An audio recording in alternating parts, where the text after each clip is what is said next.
Good evening. Welcome, all you spooky people, to Bridging the Seen and Unseen. How are you, Miss Gwen? I'm good. How are you? Oh my gosh. I don't know what it is. Everybody, if you're on here, go in and check your StreamYard because on Messenger and things like that, it is erasing the three dots, especially if you're using your phone.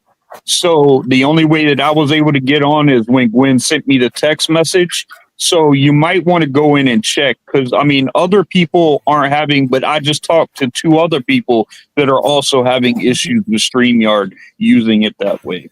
But how are you? I'm good. We had our powwow this weekend and it was awesome. So How did all that go? Did I mean, like, how many people showed up there?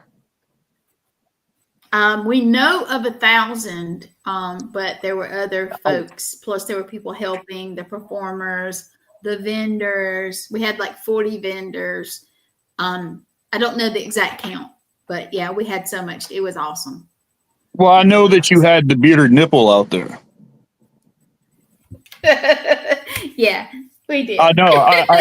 I saw him out there, and I'm very surprised I didn't see him with his shirt up like this. You know, trying to show everybody his little beard nipple. You know, whatever. But yeah, he's a great guy. I'm glad you guys had an amazing time. But tonight, guys, listen, we got two people, and it's Pam Harris and Steve Workman, and they have this book. And that's what we're going to be talking about tonight. And if I'm going to get them to tell you guys about it, it's A Bug's Life Before the Mafia. And let's go ahead and bring them on. Hello. Hey guys, how are you? Good. How are y'all? Bitchin'. I'm sorry. You know, I didn't want you guys to necessarily hear. I didn't want y'all to hear right off about the bearded nipple and all that kind of stuff right there. But there's an inside to that. And Brandon Cooper, if you're watching, you know exactly what I'm talking about. Sounds like something you can keep inside. Yeah. But listen. If he was on here right now, he would have no problem showing you. No, Not one none. problem. He would have none. Some things just need to be unseen. That's the issue why I say it is because I can't unsee it. When I think about him, that's what he did. He did it on my show. He did it to me on the phone. He did it to me on several different places. So I don't know if I can see Brandon Cooper without a nipple. Well, that's because you've been traumatized. Probably. Most likely. I have. So how are you two? Good. We're doing well, thank you. Thank you so much for the invite to read that book. I listened to it on the Audible, and it was so intriguing. So, before I start, with questions or whatever, was this a book that you guys wanted to do just to kind of trace back your family, or was it something, or have you found other family members? Yes, we have found other family members, and no, this was not intended for a book. It wasn't. Well, no, I had wanted to write a book, but Steve was reluctant and said, nobody's going to want to read it besides family, so it'll probably just be a pamphlet. So there's a long story to it. And Yeah. Basically, We got time. We got an hour, guys. So please tell us. Okay. so we can get more details later, but basically our dad was looking for his dad since he was 6 years old. We'll tell you the story and how it fits, but basically at 6 years old, he saw his dad drive away and he didn't understand what was going on. And so throughout his life, he was looking for his dad, doing research and finding other things. And in the process, he ended up researching his own family history. He looked at all the sources he had available to him. He passed away in 98. And so he didn't have the internet. He didn't have all of those. Yeah, you didn't. We didn't have that back then. So. Right. And so all he could do is go to the library, look at microfiche, write letters to people he, might be his relatives, share what he had, and they shared with him. And so basically, Pam picked up all that research. And again, she's looking for genealogy information. And so she's picked this up after he passed away. And so as she put this together, basically in a file, she shared it with me, and I kind of organized it and structured it like into chapters. And one of our cousins became aware of this, what we were doing, and he knew what our dad was doing before and had listened to our dad's stories. And actually his kids had listened to our dad's stories that we weren't aware of. And so he told Pam, this is great information. You need to put it into a book. And she shared that with me, and I was rather skeptical. I said, okay, who's going to be interested in this? This is going to be enough information for a family pamphlet on what we found and what we have. And so we did a podcast, I think in March. Yeah, March. And Pam had shared the most recent version we had just before that. And 2 days later, it was Vicky Peplow contacted us with an email and said, here's your manuscript. Are you ready to publish? And we're like, wait a minute. Yeah. This is not the most recent version. And we need about a week because we're hearing new stories that we had never heard before from our cousin's kids and our other cousin that we really want to incorporate in there. So we finished that. And then it was published mid-March, and it's out available on Amazon. And sometimes what it helps the audience understand about the book is it's on Amazon. You can go to the Amazon search bar. If you type in Charlie the Bug, it'll come up. You type in Pam's name or my name, it will come up. Nice. But I thought there's just a couple paragraphs here on the book overview that might help your audience kind of get a picture about the book. So it's okay if I read that? Absolutely. All right. Join us as we delve into our family's narrative, one filled with secrets, connections, and threads that weave us together across time and space. This is not just history. It is our truth as we understand it, shaped by the shadows of the past and the resilience of those who came before us. We used to believe no known associate of Murder Incorporated knew this information you are about to read. It turns out they did know, and they kept an eye on our family and reported to Charlie the Bug. Embark on this journey with us as we explore challenges of piecing together our lineage in a world where disappearing meant becoming someone new. Discover the tales that have defined us and the bonds that unite us, even when our paths are unclear. In early March of 2005, we thought the book was ready to be published. Our research was complete. Family stories were documented. And the day before releasing the manuscript to be published, a family member told us a story we had not heard before. Included and further confirms the Bug's life before the Mafia. This is where we bow. This is it's so fascinating, man, because when I was listening to that, I try to I'm a visual person. I like to I do the same thing with the Bible. It's like I see things in different perspectives, especially when I'm listening. And I was listening about Charlie, and I'm like okay, so and it's just fascinating because wasn't he married like 2 or 3 times? So, So you guys literally have lineage of, I mean, have you met different people from those marriages? so the story begins in Churubusco, Indiana. Charlie is born. Well, let me back up and tell you how we know that. So our dad, doing this research, I think it was one of his cousins, sent him copies out of this book titled Workman Family History.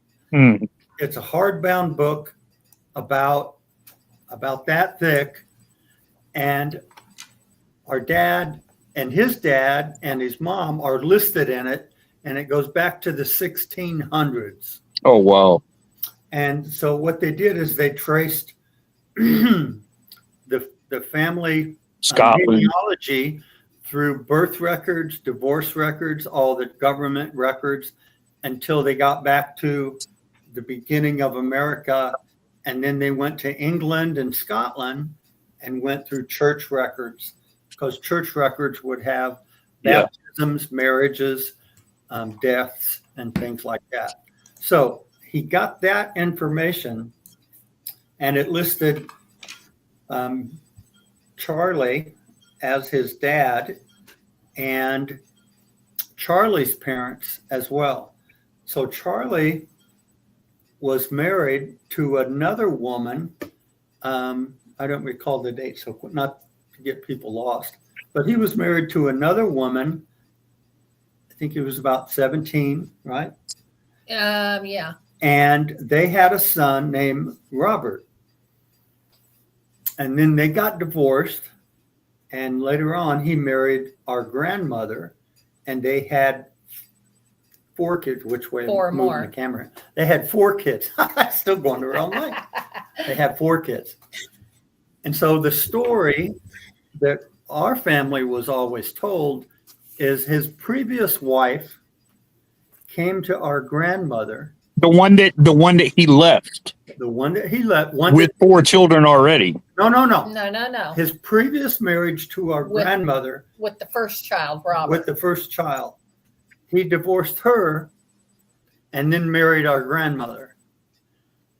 Shortly after that, the family story that we have is his previous wife came to our grandmother with his son and said, "I'm too sick to raise this boy. Will you take him and raise him?" That was the family story. And that was this, family stories are the truth known at the time. And so that was our family story up until 2 years ago. 2 years ago. Okay. And so through this research, Pam found descendants of that woman because the first wife, because she got married again and had other children, and they knew the story of Charlie and her first son. And when Pam shared our family story with him about the son, they said, "Well, we heard it differently. We heard it that Charlie left with his son and wouldn't give him back, right. and our grandmother chased Charlie." And we think their story is probably closer to the truth than our story. How about the first marriage of Charlie? Because it said that he had children or whatever, and then he ended up just leaving. So his first marriage is what he's talking about. His first marriage, he had Robert. His second marriage is our grandmother. They had 4 more kids. That made 5. Yeah. And so just as the youngest of those 4 was just a month or so, maybe 3 months old, Charlie leaves all 5 kids and his new wife. That in 1929, he left and ended up in New York. In New York, we found marriage certificate. He married another woman and had a son. And he, on whatever forms he needed to fill out, he said his birthday was 1908, which then made him 10 years younger. So he was basically leaving his identity behind as a different person. Yeah. person, and he also magically he was now Jewish, whereas before his previous family with our grandmother, they were Christian, and that's supposedly where they met, was at a Christian church picnic. That's where he met his first wife. His first wife. His first wife with the son he met at a church picnic is what we were told by the family. So that book's right there. I don't see it. I'm looking for the PGA book. It should be there. Uncle Charlie, unfortunately. Let's see. Alan. Where is it? It's over here, probably. Anyway, I mean on the other desk. So he leaves his first wife with one child, comes to the second, has 4 more, leaves 5. Yeah. So, I'm trying to. I don't remember where you. Did he take care of those kids? Yes. I mean, were they? I'm just asking. The first wife that had the children said that raised them herself. Now she never tried to go and find Charlie, or she just let him live his life. Well, nobody knew for sure where he went. There was family stories, but no one knew for sure. All they knew is he's not here anymore. He left. Right. So Where did Chicago come into that, though? Okay, so his first wife with the one son, the first wife's father told him he could find work in Chicago. And so evidently he didn't have a job. This was the late 20s. Yeah, late. Right. 20s. Good. So he was looking for nothing to do with mafia. He was looking for work to support his family. And so he was told he could find work in Chicago. And I was it with Minnie he said you should come? No. Okay. The first wife, her dad said you need to go be with your husband, and she goes to Chicago. She goes back and realizing that their marriage was over. They didn't really have a relationship. So they got a divorce. Actually, I think Charlie filed for the divorce. I don't know who filed, but anyway, they both put in, what their problem was. But then he marries our grandmother, and they are together for at least 6 years because our dad was the oldest of those 4 children. And he's back in Indiana. And he's in Indiana. So I don't know what happened that he left Chicago and came back. I don't know. So we've theorized that he probably went to Chicago initially, and part of that is because some stories we put in the book that our cousin told us that our dad said over and over, stories that we'd never heard before. One of them is when our dad was a boy playing in the park, he would see this black car, and it stood out to him because it was a fancy car, a Cadillac or something. And so it kind of caught his eye, even as a young boy. And he couldn't see who was in it. The guy had a hat hiding his face. But the story he told our cousin was, more than once when he saw that happen, he went home and found an envelope in the mailbox full of money. And he did this to explain the envelope. There was money in the envelope. So that happened a couple times. So our theory is he couldn't have done that from New York.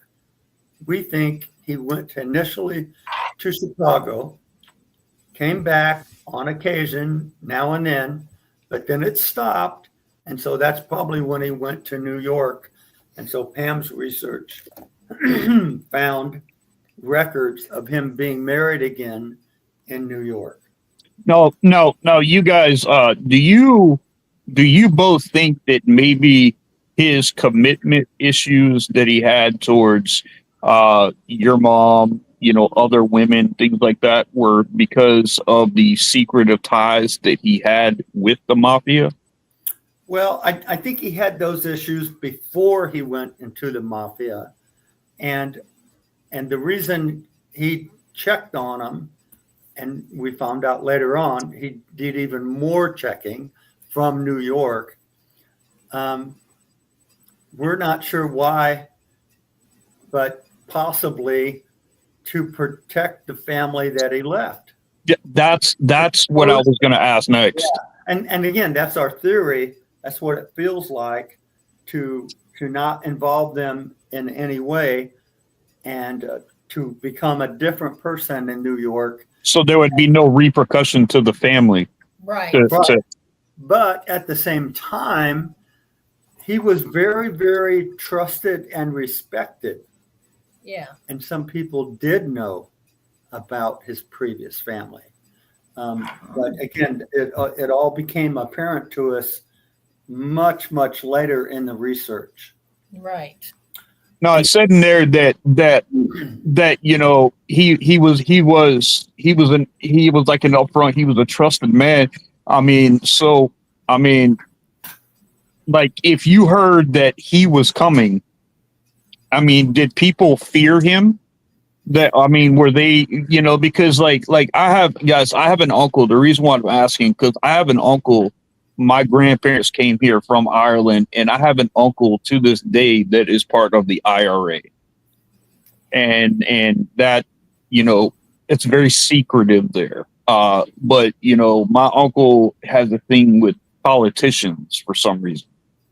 He doesn't like them. Now, with Charlie, for instance, like when he would go, I know Murder Inc., there was a politician that was having issues with Murder Inc. And so who gave the go? Was it Charlie himself, or did someone give Charlie the go ahead to pull the trigger on that politician? And so you've asked a couple questions. We've looked at all kinds of other books, movies, all kinds of documented history of the mafia, Murder Inc., and Charlie, and how our book is different. We know Charlie's history before the mafia. But to answer your question about was he feared, he was more respected. And the other information that we've read about him, he was very well respected in the neighborhood because he would go out of his way to take care of people, to be kind to people. And so, in addition to his connections, there wasn't any ill will whatsoever in his surrounding neighborhood in New York and New Jersey. And so I'm going to tell the story about Dutch. Please do. Well, I want to say that he was known as the Bug because he kept his mouth shut. Okay. Forget about it. Is right. The other thing is there was different mafia groups. Yep. So they used each other. So, the Italian mafia, you had to be from Sicily to be of any position of power. Right. The Jewish mafia, you didn't have to do that. And they found a way to work together. So with the Italians. Yes. Mm-hmm. That's where he was a hitman for, right? With each other. Mm-hmm. So the Italian mob would have, okay, we need to do this hit. They would go to the Jewish mob that had an army of hitmen, and they would be paid for the hit and take care of it. And so what the way that was sold between the two of them to cooperate was, okay, so we give them an assignment, and that hitman has no idea who it's from. Mm-hmm. It will be handed down through the ranks. They have no idea why it's being done.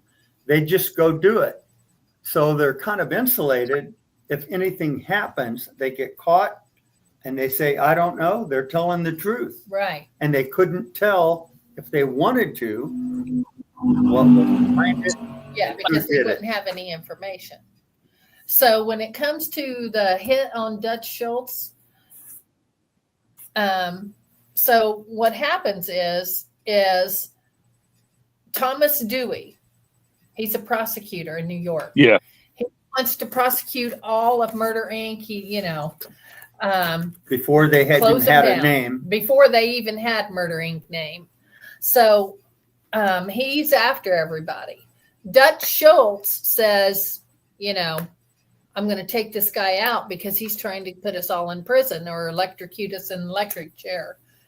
And so he said he was going to get all of them, right? Yeah. Eventually, that was his goal. Yeah. But he was focusing on Dutch. He was focusing on Dutch. And so Dutch knew that. So Dutch went to the commission. Like a staff meeting, the commission, right? Of mafia. It was like all the higher ups meeting and said, we got to take this guy out. And they said, look, we don't take out government officials, police officers. We don't do that. We can't, women, children, stuff like that. Yeah, it would draw too many. Not just women and children, but government officials and law enforcement, because it would bring too much heat on their organization. Right. And they're like, look, we can live with each other, but we can't do that. Right. Kind of reminds me of the Meatloaf song, right? Do that, but we can't do that. So Dutch was so pissed off and threatened by Thomas Dewey. He told the commission, well, if you won't do it, I will, and leaves the meeting, right? So the commission is like, we can't allow all this to happen. It's too much of a risk. It was very real risk. And so they assigned the hit to the Jewish mafia, got Charlie the Bug involved and Mindy Weiss and a driver named Piggy. And so that's what they did. So right before the hit on Dutch Schultz, Dutch had tailed Thomas Dewey. He knew his routine. He knew where he was going to do the hit. And it was probably less than 24 hours from actually doing it.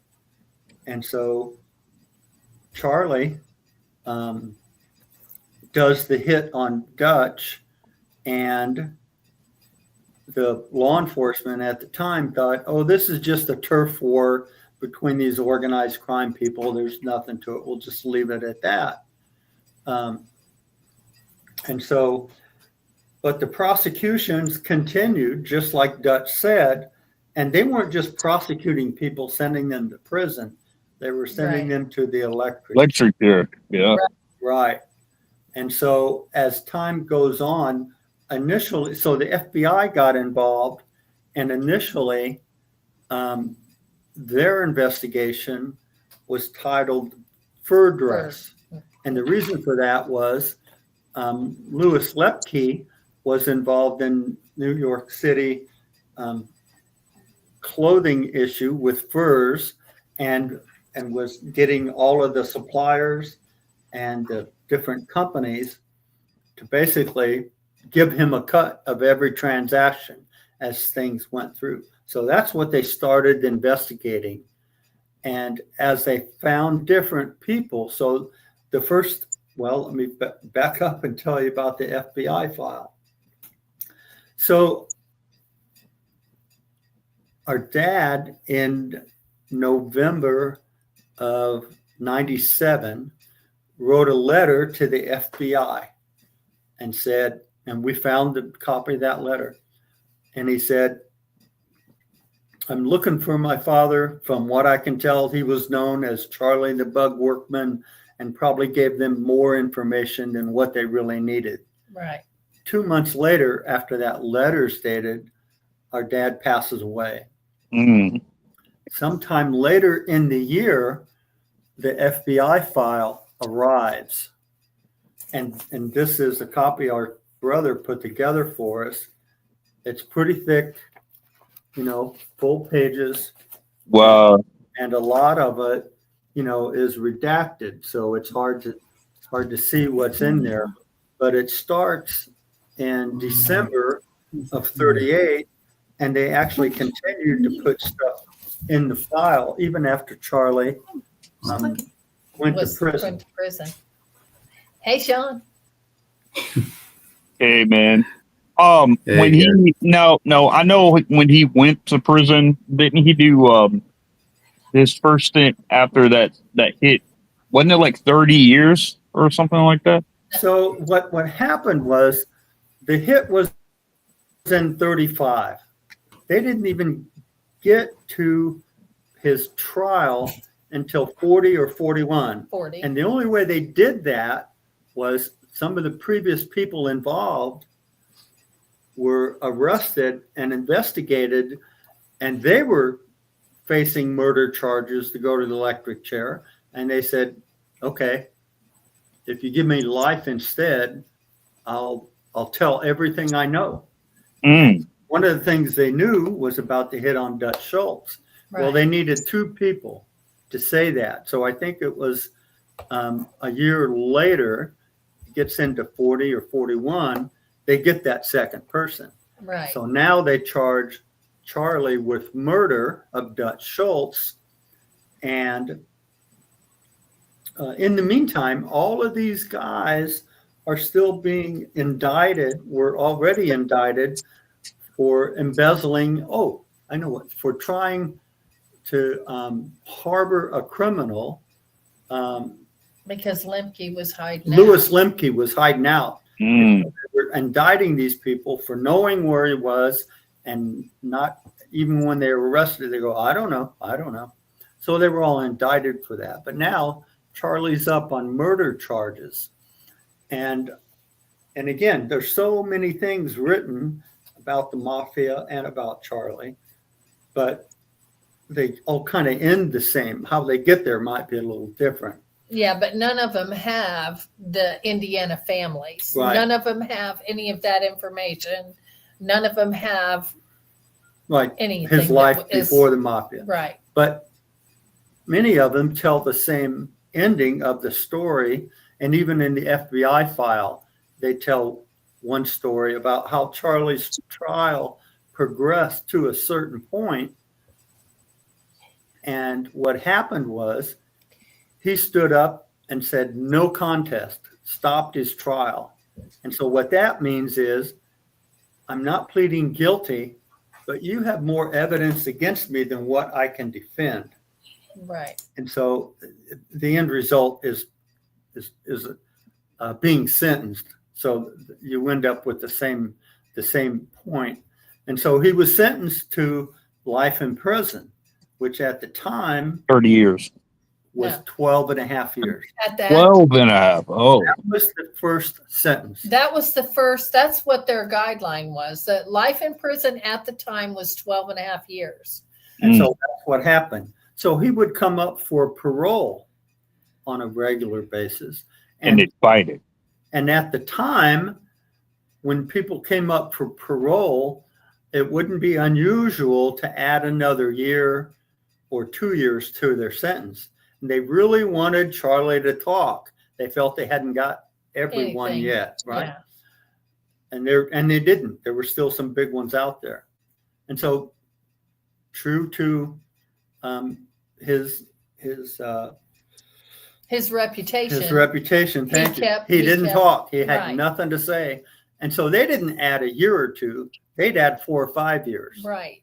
That's how he ended up from 12 and a half to 23. He would come up again, wouldn't talk. They'd add another 4 or 5 years. So he ended up in prison for 23 years. In 1964, they figured everybody's dead.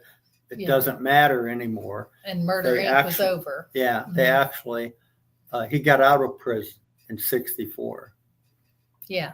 Did they ever find anybody else? Because I know they were trying to prosecute Murder Inc. Did they ever find like some of the people that Charlie was with? Some of his. Of course Did Yeah. they did find them? They did find Well, Murder Inc. yeah, they did because they knew who they were, and they, Let me get my you know, and they tracked them. I mean, they were in New York, so yes, they got them, and some went to the electric chair.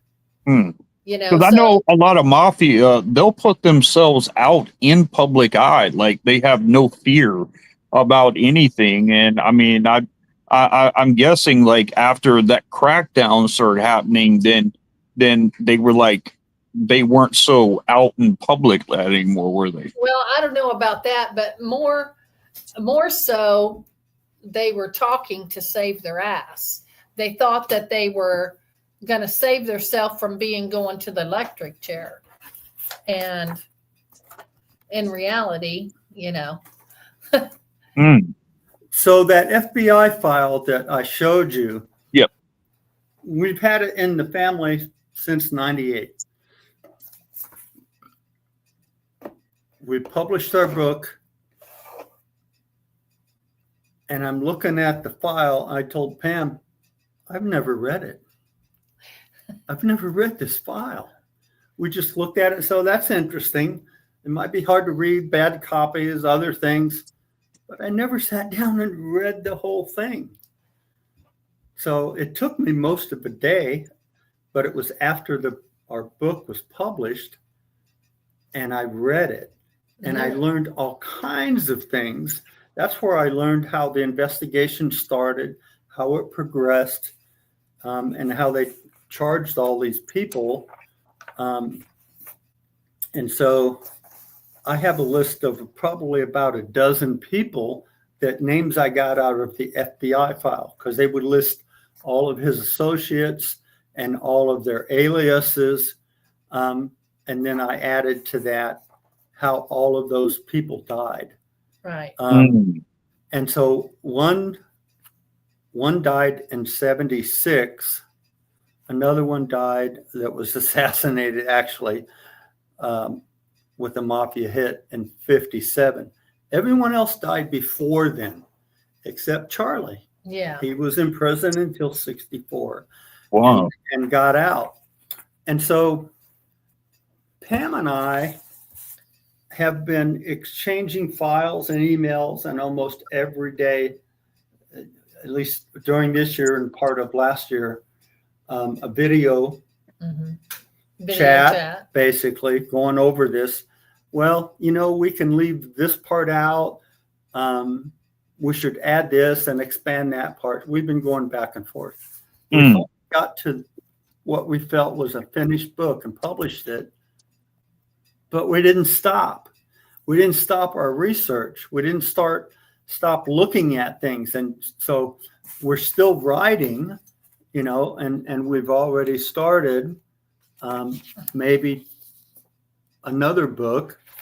That would be awesome, because I feel like it's still being written, because the more that you guys find out, and I'm sure there's stories, and when you guys were talking about the stories like that, it just reminded me, because everybody's got family stories. Like my family had stories with my grandparents, and my grandparents had stories about when they were kids. That's where they get to where, you walk to school uphill barefooted, that's where all that comes in. So there's really no telling, how much of it is authentic, but it sounds like a lot more of the people that you guys are related to all had the same pretty much idea of what was going on.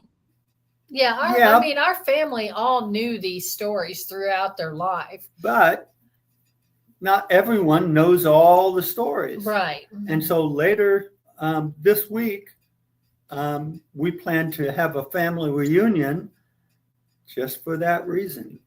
Tell us what you know. Tell us what you know. and let's get as much complete as we possibly can, including going back to the descendants of Charlie's first wife. We're going to look at meeting with them and see what information and stories they might have to continue the Bug's life before the mafia. You know, Did he have any brothers, sisters? You mean Charlie? Yeah. Yeah, his family, his immediate family's all gone. And he passed away in 79. Right. But so that when he moved to New York and he had a son with his new wife, and so his son was 6 when he went to prison, And 29 when he got out. and 29 when he got out. Hello. And so his son, his family was very well taken care of. Very There well. was an envelope, and that's Yeah. how it's described, Yeah. delivered to his family, just like, our dad found. But this was on an ongoing basis the entire time he was in prison. And so his son became a PGA golfer. And his son wrote a book based on what he knew was true at the time. So my point is his son had no clue about Charlie's previous life in Indiana. Right. All he knew was, what he was told and what he actually witnessed. And so his son wrote a book called From Murder Incorporated to the PGA Tour. Oh, And so these are his family stories and his story about his dad and he was slightly famous, a PGA golfer. And so he picked up Charlie's life when he got out of prison and talked all about that. And so that's fascinating, guy. I mean, it really is fascinating how everything just kind of links in together. But it really does sound like, all thing, no matter how hard or whatever Charlie was, at least he did care about his family. He may have had a very oblong way of expressing how he cared about his family, but at least he did, and I mean, like, money was in the mailboxes. Now, was that for all his children? We don't know. All we know is that his wife in New York, they had someone they took care of his family. The mafia provided right. money to his wife and kid while he was in prison. The whole 23 years. And his son writes, he wasn't supposed to associate with anyone in an organization like that, but he did. And they would continuously provide him with envelopes. Right. Mm. So, the amount of money that was given to our grandmother, we don't really know. We just know that. You guys don't have an estimate on how much she. No, I mean, I'm sure she wasn't given the same that the other wife was. Like we said, it's a story we never heard growing up, but our cousin was very familiar with, and it was only while our dad was young, it stopped. Right. So I don't know if it happened 2 times or 4 times, but it stopped. Yeah.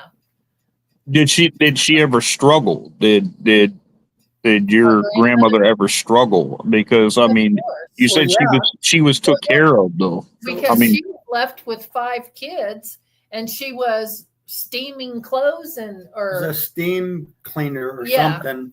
What she ended up doing, and then so shortly later she married another man, and so if you read the book, she married another man that assumed the role of father for those 5 kids, and all of the grandkids. I can tell you, that was our grandfather. Right, that's our grandfather. And so, if you read the book in my my about me section, in 1966, my grandfather Raleigh Walsh died, I was 11 years old.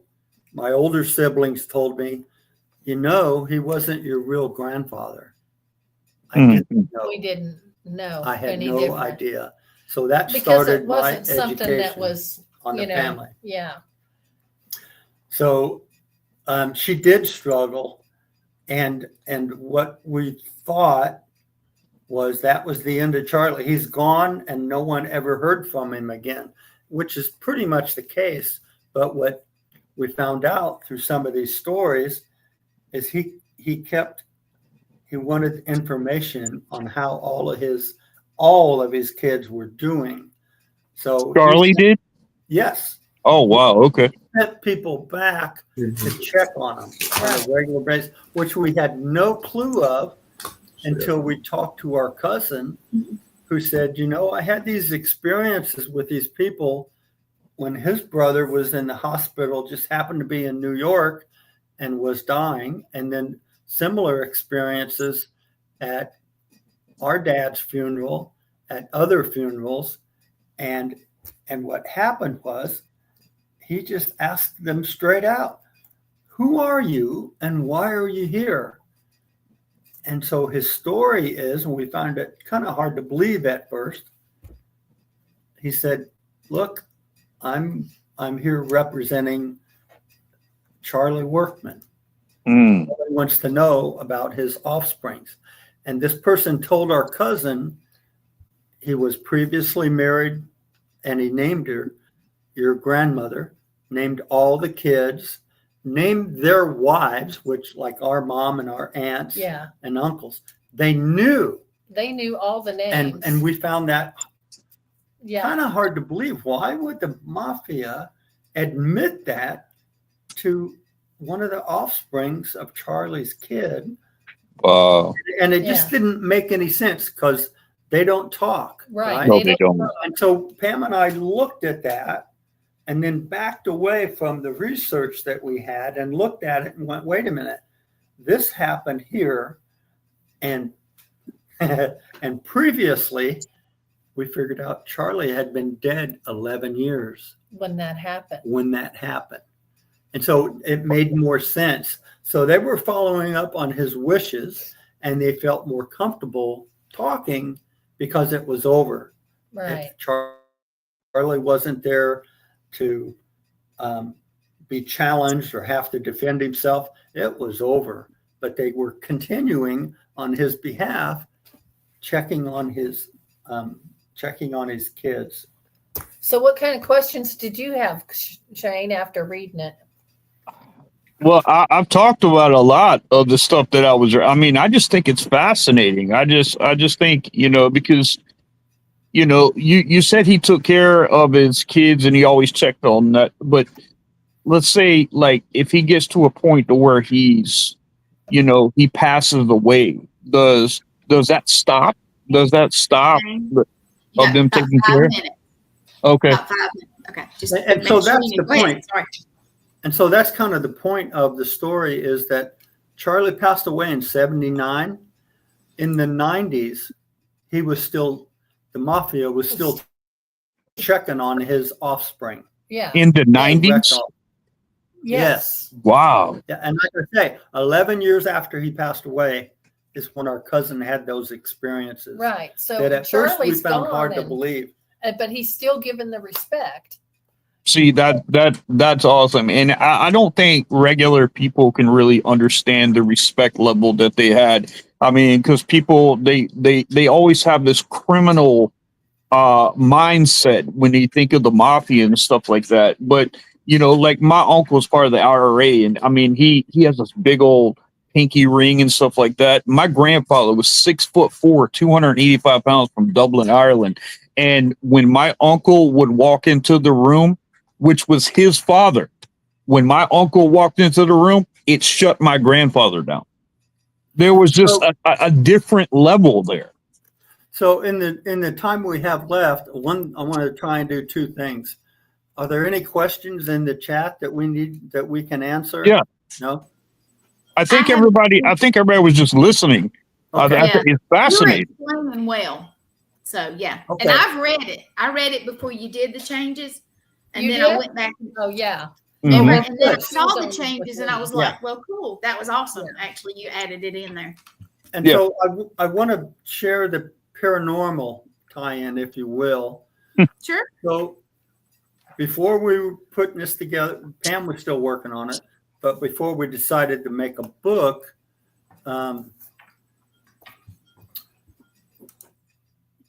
Michael and Marty Perry are mediums that Yeah. I've been involved with since about 2003. That drawing, right? Is that Right. Yeah. So my involvement has been having readings with them and knowing about them and kind of following their history. And so I think it was in 2022, we had a remote reading with them with our older sister and my wife and I. And we told Charlie, I can't get him off my tongue. Michael. We told Michael about the book and what was going on, and we were doing research on Charlie. And so those of you that know Michael and Marty, while Michael is reading directly, Marty is sketching and drawing portraits. Mhm. So Marty drew this portrait, and we had no idea of who it was. We didn't recognize him, and we put it in the book. And what Michael told me is I get the impression that this man is very calm all the time. And I didn't think about it at the time, but I put it in. I thought it later. I said, "So cool as a bug." Yeah. Right. Cool the bug. Yep. Cool as a bug. Yep. And so just this past weekend, we met with Michael and Marty again, not with a reading, but actually showed them the book and showed them different pictures in the book. And they looked at Marty's drawing again, and they both were talking to us separately. Mm. And they both said, that's likely Charlie. Oh wow. Okay. And then, All right. And then Marty came over after Michael looked at it and had the same conclusion. That's likely Charlie. Yeah. Hey guys, we're gonna have to cut it because Gwen's got another show immediately. But I would love to have you guys back on to continue this conversation. It's fascinating to me, and I appreciate you two taking your time out because I think everybody should read this book. I think everybody will be blessed by listening to it, reading it, doing whatever. But I thank you both for coming on. Thank you. Thank you, I just Rob. want to say thank you to Letriana Brown for creating our cover, and thank you to All Access Network, and thank you, Vicki Peplow.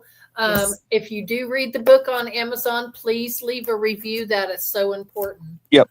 So if you haven't left your review, Gwen, you need to do a review.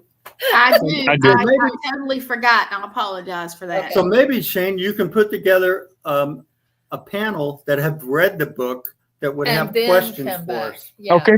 All right. I'll definitely look in because that's what I'm going to do is I'm going to tell everybody to read that book. I'm gonna drop you You guys know. down so you can sign All out. right, You can guys. talk Take to care. John. Thank you so much. Thank you. All right, Guys, Shane, that's sorry an awesome. I know Gwen's got to go, but guys, please, A Bug's Life Before the Mafia, go check it out. It's such an interesting book. You will not be disappointed. It's a short read too, guys. It's only like 50 something pages. So please go in and see it. And if you need to reach out to them, Pam and Steve, they're such great people. So just feel free to go. And you guys have a good week. Stay tuned for next week. We got another good guest. And you guys stay safe, be blessed always, and stay spooky, people. Peace.